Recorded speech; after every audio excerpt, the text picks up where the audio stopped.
Hey guys, welcome to today's video where we'll be going over everything that I read in the month of July. It's about a week too late, but finally got the opportunity to record this. So let's get started.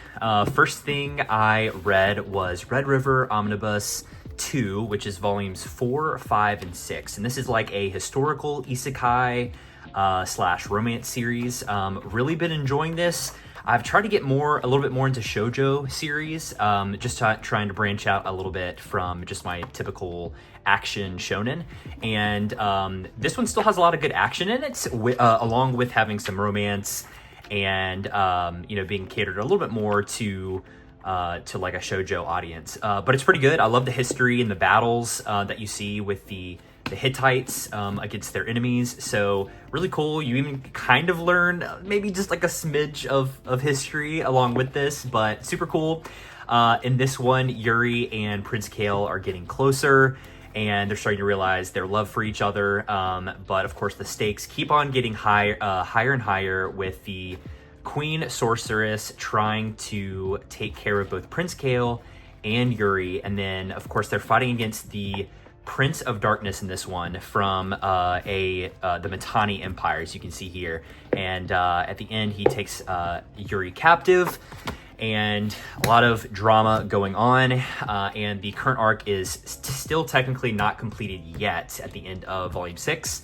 So I am looking forward to getting into the next omnibus. And yeah, if you guys like shoujos, if you like historical series that are kind of based on history, and then if you like isekais, romances, this is definitely going to be up your alley. So but yeah, enjoyed Red River volumes 4, 5, and 6.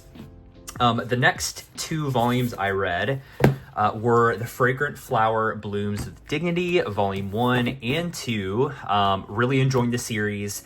It's gotten even more popular recently with the anime that came out on Netflix. I'm sure some of you have probably already watched it, and my wife and I do plan on watching it as well as soon as my wife gets caught up with some of these volumes. And this is definitely a series I'm going to be continuing because it's just really good. It's a high school romance, almost kind of got like some Romeo and Juliet vibes with just really beautiful art, and the characters are just awesome. So really nice male MC who's a little dense, but he is learning what it means to kind of have his first, I guess, like romance, someone he really cares about in that way, and the girl main character as well. I forget their names. Let's see.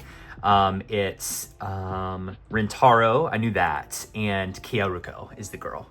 So yeah, such a good series. Really enjoyed these two volumes. In the second volume, we're getting more characterization of some of the side characters and some backstory of one of Kiriko's best friends who's very overprotective, and we kind of get to see why she's like that. Some of these panels, like this one right here, is just like awesome moments in these chapters that will just like kind of blow you away and make you love the characters even more than you already do. And some of the fun stuff between Rintaro and some of his friends from Chidori High are just really, really fun, and it just kind of like reminds me of back when I was in high school, just the fun vibes. Super cool. So definitely recommend both of these as well if you're looking for a high school kind of like a rom-com, light on the comedy, but still has some of it. Then I definitely recommend The Fragrant Flower Blooms with Dignity. So read through these two, and the last series that I read in physical manga is this complete 3-volume series, The Record of Lotus War, The Crown of the Covenants.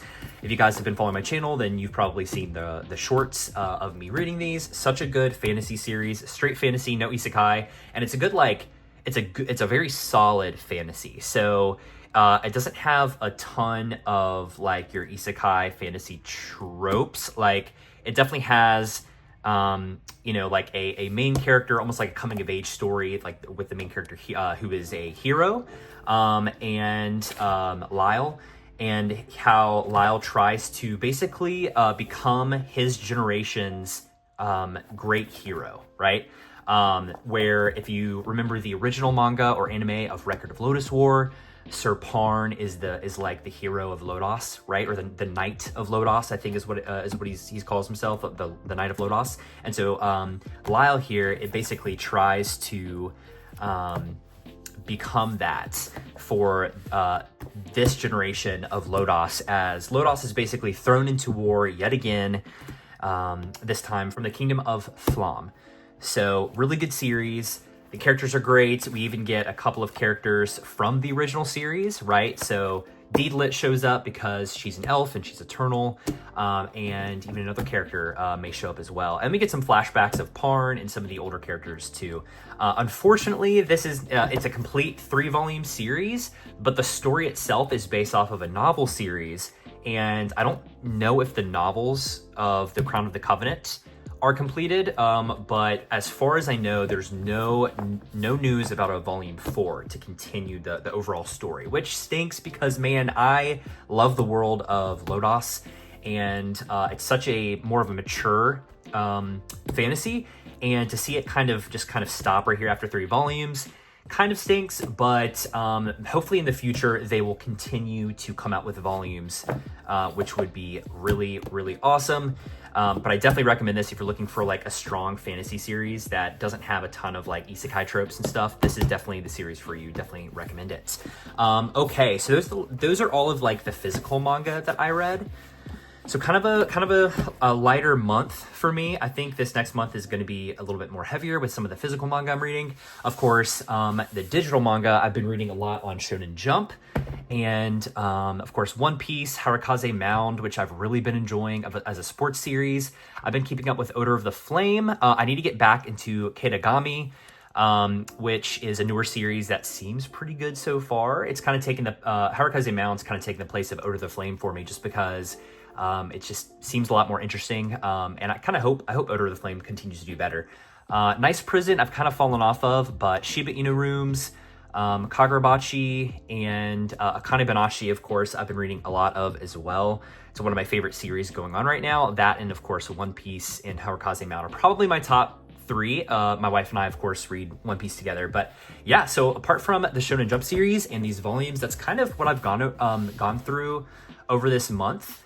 And all these series, of course, if Record of Lodoss War had a volume 4, I'd be continuing it. I'll be continuing Red River though, and of course I'm going to try to complete Fragrant Flower, Blooms of Dignity, because it's just such a good rom-com. And then my wife and I will probably watch the anime after that. So what about you guys? What did you guys read over the last month? Looking forward to hearing from you guys and from some of my subscribers. I know kind of over the week to week, I kind of know what some of my subscribers are reading because they'll comment on some of my shorts. But yeah, let me know what you guys have read over the past month so we can talk about it. Whether it was some shoujo, some fantasy, some rom-com, shonen, action, seinen, anything like that, slice of life. Would love to hear from you guys. So thank you so much for watching this video. If you like videos like this, please leave a like, comment, and also subscribe for more. Thanks, guys.